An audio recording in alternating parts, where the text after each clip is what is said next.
Príjemný dobrý večer žeču všetkým slucháčom našho internetového rádia Rusin FM a takisto i všetkým vám, ktoré nás teper pozeráte na YouTube kanáli Sme Rusin. I vítam vás kolo sluchania ďalšieho vydania relácií na kus histórii, jaká vnikla v spolupráci Historičnej komisii Okrúhleho stola Rusiniu Slovenska a našeho internetového rádia Rusin FM s cieľom propagovať a popularizovať rusinskú históriu. Témou dnešného vydania našej relácii bude Rusini a Perša svetová vojna a o tým nám dneska aj pobesidujú skutočné odborníci na túto problematiku, a to pán magister Martin Drobňák, vitajte u nás. Ďakujem pekne, dobrý deň. A pán doktor Radoslav Turík, takisto vitajte. Ďakujem pekne. Obidvoje páni sú z klubu vojenskej histórii Beskydy z Humenoho, no a ešte poviem, že sa vám holosíme z krásnych prostorív Muzea Peršej svetovej vojny na obecnom úrade v seli Nežňa Polianka v okresi Bardejov. No v minulej relácii sme sa bavili o tých bojoch a dopadoch Peršej svetovej vojny na rusinské žiteľstvo, što po tí vojni ostávalo a dotypr to môžeme v našom regióne vidieť, sú cintery z Peršej svetovej vojny. Tak vlastne známe povisty, tívko tých cinterív sa nachodiť tu na území toho severovýchodného Slovenska a môže, ktoré sú tak z nich najväčšie. Bojová činnosť, ktorá prebiehala na severovýchodnom Slovensku od jesene 1914 až do mája 1915, si vyžiadala približne 50 000 padlých vojakov rakúsko-uhorskej, ruskej a nemeckej armády. Títo vojaci sú pochovaní na zhruba 200 vojnových cintorínoch, ktoré sa nachádzajú v podstate na celom severovýchode, v okresoch Bardejov, Svidník, Stropkov, Medzilaborce, Humenné, Snina, čiastočne Vránov, čiastočne ďalšie okresy, ktoré hraničia s týmto územím. Treba si povedať, že tých 200 vojnových cintorínov nie všetky sú teda cintoríny také, ako si človek predstavuje pod pojmom cintorín. Niekedy ide len naozaj o časť civilného cintorína, kde sa nachádza 5, 6, 7 vojnových hrobov. No ale v každom prípade máme tu minimálne 100 veľkých lokálnych, veľkých vojnových cintorínov, ktoré majú svoju architektúru, sú naozaj monumentálnymi pietnými miestami a sú na nich pochované desiatky vojakov oboch, respektíve všetkých troch, v niektorých prípadoch všetkých troch bojujúcich armád. Známe, že veľký cinter je napríklad v rusinskom seli Veľkrop. Ide o najväčší cinter, tam je okolo 9000 vojakov, sa mi vidieť? Presne tak. V obci Veľkrop sa nachádza najväčší vojnový cintorín na našom území. Je tam pochovaných takmer 9000 vojakov. Archívne dokumenty uvádzajú číslo 8662 týchto vojakov. Tak ako väčšina cintorínov, ktoré sa u nás nachádzajú, tak aj na tomto cintoríne sú vedľa seba pochovaní vojaci ako rakúsko-uhorskej, tak ruskej armády. To je špecifikum týchto vojnových cintorínov. Rakúsko-uhorská armáda, keď zriadzovala tieto pietné miesta, tak podľa ich vtedajšej metodiky pristupovala k budovaniu vojnových cintorínov tak, že sú na nich pochovaní naozaj kedysi znepriateľení vojaci. S tým dovedkom to môžeme povedať, že naozaj aj v tej metodike bolo uvádzané, že vojak, ktorý padne za svojho kráľa, cisára, proste za svoju vlast, už nie je nepriateľ a treba sa o jeho hrob postarať s rovnakou úctou a pietou ako o vojaka vlastnej armády. Takže to je veľký odkaz aj do budúcnosti, ktorý tu takto v podobe týchto vojnových cintorínov ostal. No a je to prípad aj toho Veľkropu. Ja len možno na zrovnanie alebo na porovnanie poviem, že obec Veľkrop má niečo vyše 200 obyvateľov. Hej. Na obci, ktorý sa nachádza nad obcov, sa nachádza teda pietné miesto, kde je takmer 9000 vojakov, takže to len dokumentuje to, aké krvavé boje vlastne v roku 1914 a najmä v roku 1915 na území severovýchodného Slovenska prebiehali. Čiže vlastne toto môžem povedať, že toto vojenské cintery, čo ty vidíme v okolici našich sel, tak už za vojny vynikali a tak, jak ste hovorili, že myšali tam tých vojakov z nepriateľených armád, hej? No, tu musíme povedať jednoznačne, že počiatky pochovávania tých vojakov určite prebiehali provizorným spôsobom. V priebehu bojov, ktoré sa odohrávali najmä v zime, alebo teda v skorej jari, prípadne neskorej jeseni, tí vojaci pochovali svojich padlých alebo prípadne aj všetkých vojakov, keď ovládli boisko len veľmi provizorným spôsobom do plytkých hrobov, častokrát na mieste, kde to bolo im úplne najvhodnejšie. A bolo im jedno, či je to lúka alebo pole, proste územie, ktoré je hospodársky využívané. Toto sa dialo počas celej bojovej činnosti. Keď sa bojová línia vzdialila z tohto územia, tak sa civilné obyvateľstvo vracalo na svoje majetky, do svojich domovov a oni potrebovali ďalej žiť svojim bežným životom. A zrazu zistili, že vlastne všade sú roztrúsené vojnové hroby a táto situácia sa musela riešiť, pretože množstvo vojakov ani pochovaných nebolo. Tu si musíme uvedomiť, že nejde tu len o tela vojakov, ale zdochliny koní napríklad a tak ďalej. Hrozila kontaminácia vodných zdrojov, čiže bolo treba robiť sanáciu tohto územia. No a v takomto prípade armáda vysielala na takéto územia také sanačné jednotky, v nemčine Kriegsgräberkommanda, v podstate by sa dalo povedať, že pohrebné komanda. Častokrát väčšinu tých pohrebných komand tvorili vojnoví zajatci, v čele ktorých stali dôstojníci, v civile veľmi často architekti, ktorých úlohou bolo vyriešiť ten problém s rozptýlenými alebo provizornými, prípadne nepochovanými vojakmi. A výsledok bol taký, že oni začali profesionálne vyberať vhodné miesta, kde by sa dali vytvárať vojnové cintoríny, začala sa robiť exhumačná činnosť, tie vojnové hroby sa exhumovali a vytvárali sa vojnové cintoríny. Lenže samozrejme nie všade bolo dostatok prostriedkov na to, aby sa táto činnosť dokončila.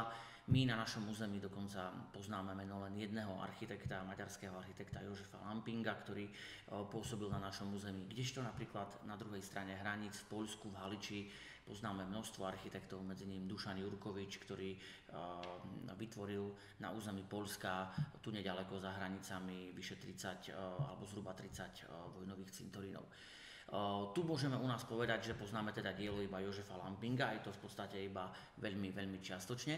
No a keďže vojna sa skončila porážkou Rakúsko-Uhorskej monarchie, mnohé veci sa nestihli dotiahnuť do konca. Tá výstavba cintorínov nebola dokončená, no a v podstate musela túto agendu prevziať nastupujúca Československá republika. Môžeme povedať, že Československá republika sa hlásila k demokratickým krajinám, ktoré budú rešpektovať medzinárodné zmluvy. No a v duchu takých zmluv, ako bola Saint-Germainská zmluva, sa hovorilo, že štáty sa musia postarať o hroby vojakov pochovaných na ich území. Tieto hroby boli označené ako vojnové, to znamená, vznikli v čase vojnového stavu a sú fakticky nezrušiteľné. To znamená, o ľudí pochovaných v týchto, alebo o hroby ľudí pochovaných na týchto cintorínoch sa mali tieto štáty starať navždy. Hej. Samozrejme, bolo možné ich presunúť na iné miesto, ale nebolo možné ich zrušiť len tak, ako by to prichádzalo do úvahy v iných prípadoch. No a takto Československá republika zverila v podstate túto agendu najprv vojenským posádkam, tých však bolo na severovýchodnom Slovensku veľmi málo a preto to prišlo žandárskym staniciam, ktoré však mali naozaj extrémne množstvo povinností a určite tí žandári z toho vôbec neboli nadšení, pretože naozaj tých cintorínov bolo veľa a hlavne ešte nebola dokončená exhumačná činnosť. To znamená, ľudia z dedín im hlásili roztrúsené hroby kadekde v katastri, najmä v neprístupných kopcoch rozptýlené a tak ďalej. Čiže tí žandáristi mali určite veľa práce zhromaždiť nákresy, údaje o tých rozptýlených hroboch a oni potom hlásili nadriadeným inštitúciám, že koľko hrobov je treba exhumovať, presunúť na ktorý cintorín a tak ďalej. Čiže nasledujúce roky, dajme tomu od rokov 1919 až do takého roku 1928, 29, aj 30 ešte máme zmienky o exhumáciách, vlastne prebiehala každoročne činnosť vyhľadávania tých rozptýlených hrobov, exhumácie, starostlivosti o vojnové cintoríny. A práve aj váš klub vojenskej histórii Beskyd sa zanímať tou obnovou vojenských cintérií z Prvej svetovej vojny, tak jak môže prochodiť taká obnova i koľko tých cintérií ste už obnovili? Tak začiatok tej práce je vždy v archíve. Skôr než sa teda pustíme do obnovy akéhokoľvek vojnového cintorína, tak je potrebné zhromaždiť čo najviac údajov o tom mieste, aby tá obnova samotná, aj projekt obnovy, ale aj potom samotná realizácia bola vykonaná tak, aby sme tomu miestu vrátili čo najautentickejšiu podobu, ako bolo vybudované v čase buď vojny, alebo v čase medzivojnovom. Takže prvé kroky vedú do archívu. Rado spomínal teda činnosť československých žandárov, tak napríklad vo Vojenskom historickom archíve sa dodnes zachovali veľmi pekné náčrty a celá komunikácia vlastne žandárskych staníc z medzivojnového obdobia. To boli prvé dokumenty, s ktorými my sme pracovali a na základe ktorých sme vedeli lokalizovať vojnové cintoríny. Toto platí aj pre územie Podkarpatskej Rusy, s tým rozdielom, že tie dokumenty pre Podkarpatskú Rus sa nachádzajú vlastne vo Vojenskom ústrednom archíve v Prahe. Takže kto chce, alebo kolegovia na Ukrajine, ak chceli obnovovať cintoríny tam, tak tá naša prvá komunikácia bola práve o týchto dokumentoch. Dnes sa k tomu výskumu pridávajú aj dokumenty z Kriegsarchívu vo Viedni, respektíve čiastočne aj z archívu v Budapešti.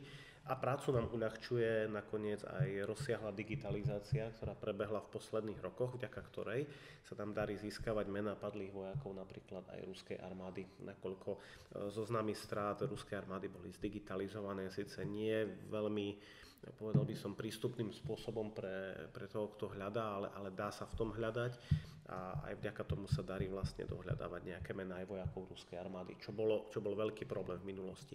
Čiže až zhromaždíme teda základné množstvo informácií o tej lokalite, spracuje sa odborný výskum, prichádza tá druhá fáza, na základe toho architekt naprojektuje, ako by samotná obnova mala vyzerať. V niektorých prípadoch, pri niektorých vojnových cintorínoch tomu ešte predchádzala fáza vyčistenia toho cintorínu od náletu.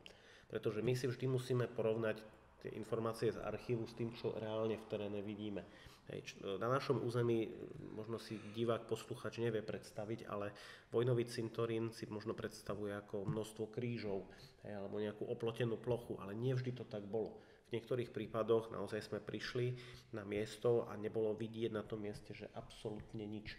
Až potom, keď sa tá plocha vyčistila od náletových drevín, až keď sa vyčistila možno od popadaného lístia, konárov a kadečoho, tak zrazu v tom teréne boli pekne viditeľné pozostatky hrobov, aj také navršené kopky zeminy.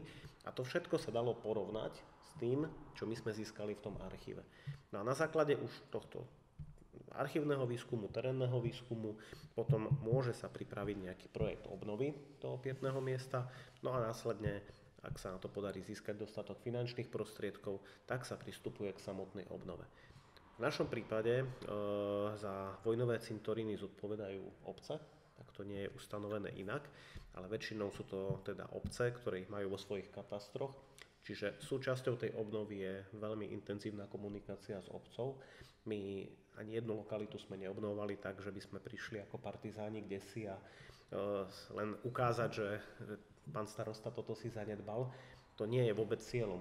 Cieľom je, aby ten vojnový cintorín sa podarilo obnoviť a aby ten cintorín aj po obnove bol naďalej udržiavaný v takom stave, v akom má byť. Čiže tam je kľúčová komunikácia s obcov. A keď sa tá komunikácia nastaví dobre, tak ten výsledok sa dostaví v tej podobe, že naozaj o tie cintoríny je potom postarané aj v ďalšom období. Čiže snažíme sa do tých aktivít zapájať aj miestnych obyvateľov. A tým, že to robíme už takmer 20 rokov, tak vo väčšine tých miest, kde sme cintoríny obnovovali, máme veľmi korektné a dobré vzťahy. A dnes sa už stáva, že na niektoré lokality sa vraciame po druhý krát, pretože je potrebné po tých rokoch od prvej obnovy už možno pokračovať v nejakých rozsiahlejších udržiavacích prácach.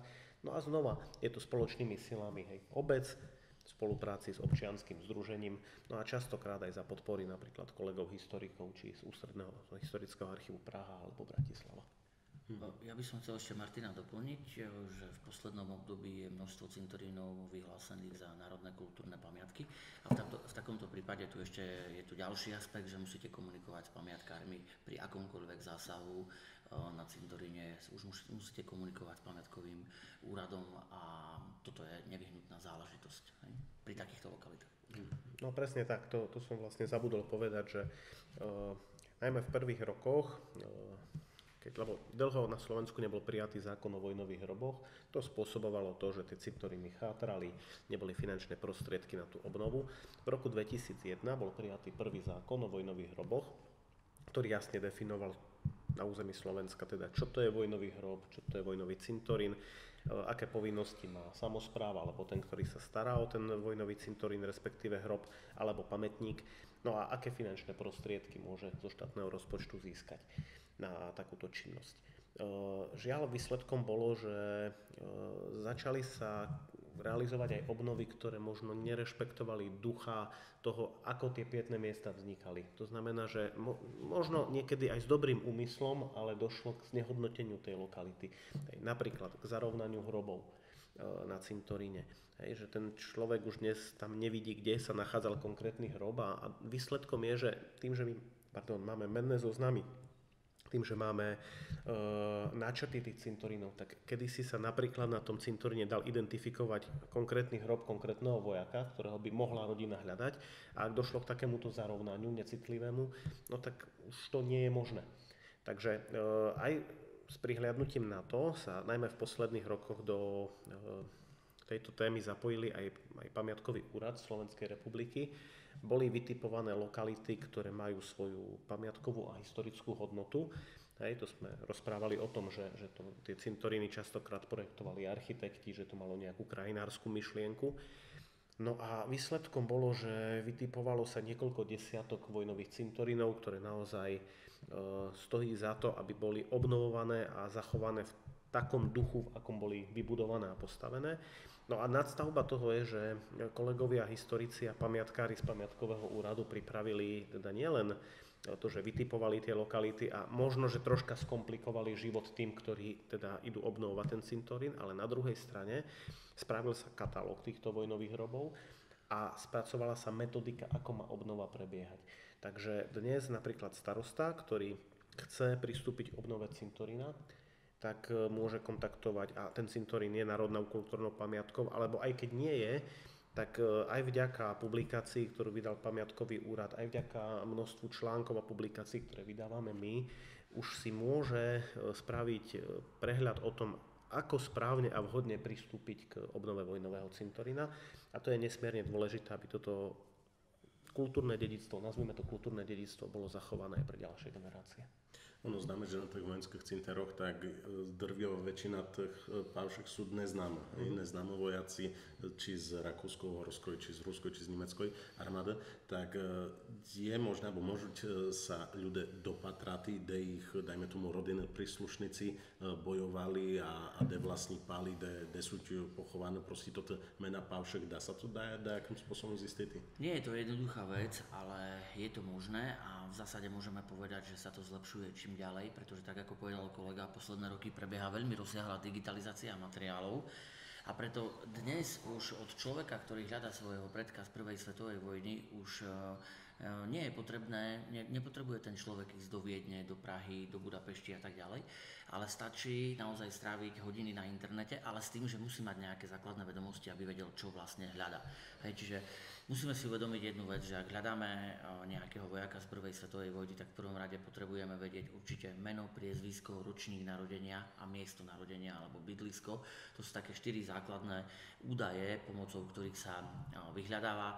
Existujú zdigitalizované zoznamy strát, tzv. Fairlose liste, ktoré boli vydávané každý týždeň v priebehu vojny. To sú také stručné správičky o tom, o dotyčnom, že kde zahynul dotyčný človek a tak ďalej. Nehovoriac o tom, že každá vojenská jednotka Rakúsko-Uhorskej armády si viedla tzv. Sterb-register, alebo teda matriku padlých a množstvo tých matrik je zdigitalizovaných už dnes, väčšina je v ich archívoch a keď vieme, v akej jednotke dotyčný bojoval, tak potom už nie je problém dotyčného nájsť, ak vieme dátum jeho smrti.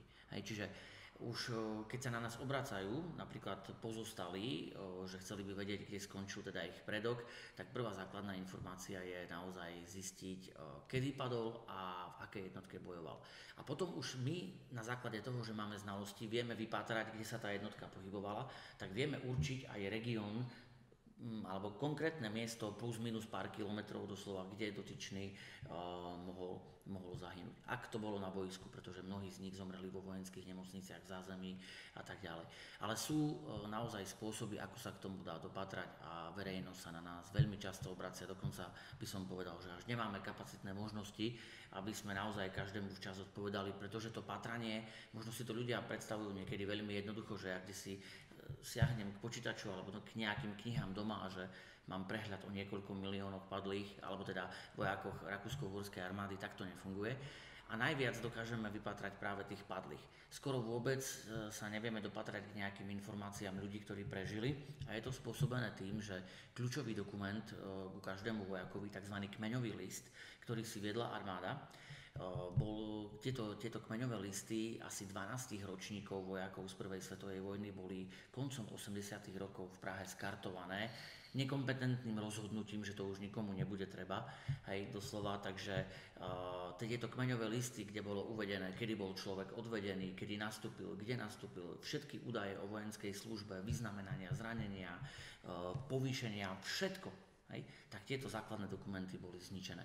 A preto tí padlí sú zachytení v iných registroch, preto o nich vieme niečo zistiť, ale chlap, ktorý vojnu prežil a zomrel napríklad v 70. rokoch a teraz jeho vnuk by chcel zistiť, že kde ten dedo bojoval a tak ďalej, že on bol napríklad ešte malý a nezachovalo sa v rodine nejaké informácie, tak to je veľmi ťažké vypatrať. No a ešte by som možno dodal, ak robíme obnovu vojnového cintorína, tak častokrát sa robí aj výskum teda padlých vojakov, ktorí tam sú pochovaní a najlepšie to je uviesť na príklade, tak vráťme sa k tomu veľkropu. Tam, keď sme robili obnovu cintorína, tak na základe tých československých dokumentov sme vedeli podľa mena identifikovať z 8662 vojakov len 11. Hej. Na základe toho, čo rozprávala Rado, to znamená prieskumu, musíme si zistiť, kto v tom priestore bojoval, aké jednotky a na základe toho si vieme dohľadať tie jednotlivé matriky padlých, respektíve v prípade ruskej armády to sú tzv. Tiež zoznamy strát. A na základe týchto zoznamov vieme vytiahnuť ďalšie desiatky až stovky mien. V tomto prípade však nie je 100%, že ten vojak je pochovaný napríklad v tom Veľkrope. Ja len viem, že zahynul na bojisku nedaleko Veľkropu a s veľkou pravdepodobnosťou bol pochovaný na tom cintoríne. A myslím si, že pre rodinu, ktorá dovtedy aj netušila, kde ten človek zahynul, je aj toto obrovský posun oproti tomu, že nevedel o tom vojakovi absolútne nič. Máme stovky mien, napríklad ruských vojakov, ktorí zahynuli v katastri obce Veľkrop a vieme, že na cintoríne vo Veľkrope je pochovaných 8600 alebo 8700 vojakov, tak nejako proste. Čiže je tam takmer 100% šanca, že keďže široko ďaleko je len niekoľko menších cintorínov, že je tam takmer 100% šanca, že ten vojak skončil na tom cintoríne, pretože to bol veľký zberný cintorín. Hej. Nemusí to byť na 100%, ale je tam obrovská šanca, že je tam. Takže to je približné samozrejme iba.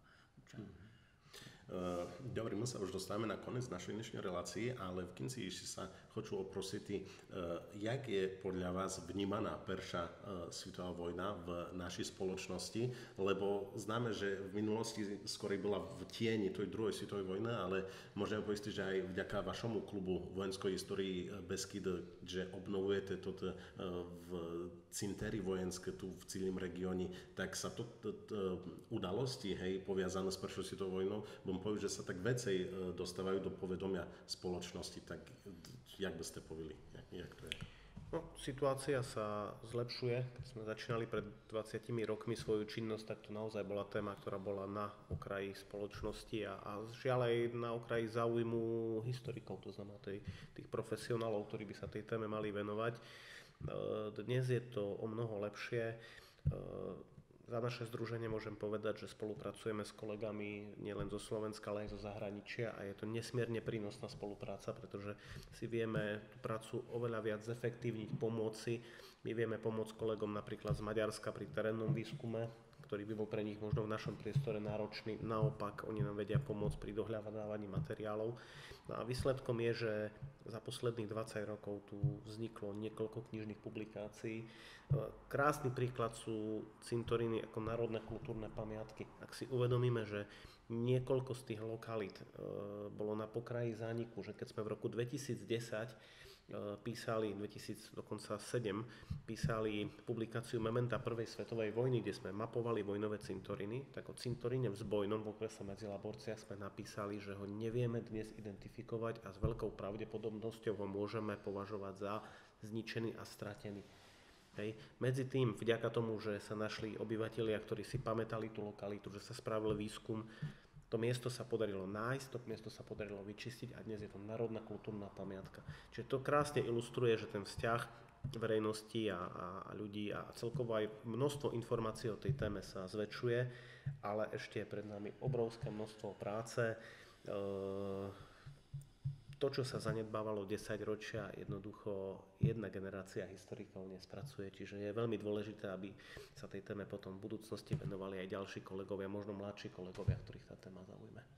Určite, ja by som vám doplnil, že naozaj tá situácia je určite lepšia ako pred 20 rokmi, ale ako ste spomenuli, stále si myslím, že v pohľade verejnosti stále je tá prvá svetová vojna tak tou druhou svetovou vojnou prekrytá. Hej. Predsa len o tej druhej svetovej vojne majú ľudia oveľa väčšie povedomie, aj keď dnes naozaj už nie je problém, či ste na internete, nájsť si informácie o bojoch na území dnešného Slovenska, nájsť si knihy, články k tejto fotografii, množstvo cintorín, miesta, ktoré sa oplatí navštíviť. Dneska stačí sadnúť za počítač a nájdete si to. Pred 20 rokmi to bolo zhola nemožné. Takýmito slovami sme sa dostali na konec našej dnešnej relácie a pravý môže vďaka našej relácii na kus histórii ste si mohli rozšíriť obzor o Prvej svetovej vojni, o cinteroch vojenských, jak tu máme, a za to všetko ďakujem našim dnešným hostom, ktorí nám to vysvetlili, a to pán magister Martin Drobňák, ďakujeme krásne. Ja ďakujem. A takisto pán doktor Radoslav Turik, ďakujeme. Ďakujeme. Z klubu vojenskej histórii Beskyd z Humenoho. Ďakujem ešte raz, že ste prijali naše pozvania, pobesedovali nám o tých vecoch. Lúčiť sa s vami od mikrofónu redaktor Láďo Jasík. Kolo slúchania relácií na kus histórii sa vidíme u seredu. O týždeň. Majte príjemný večer.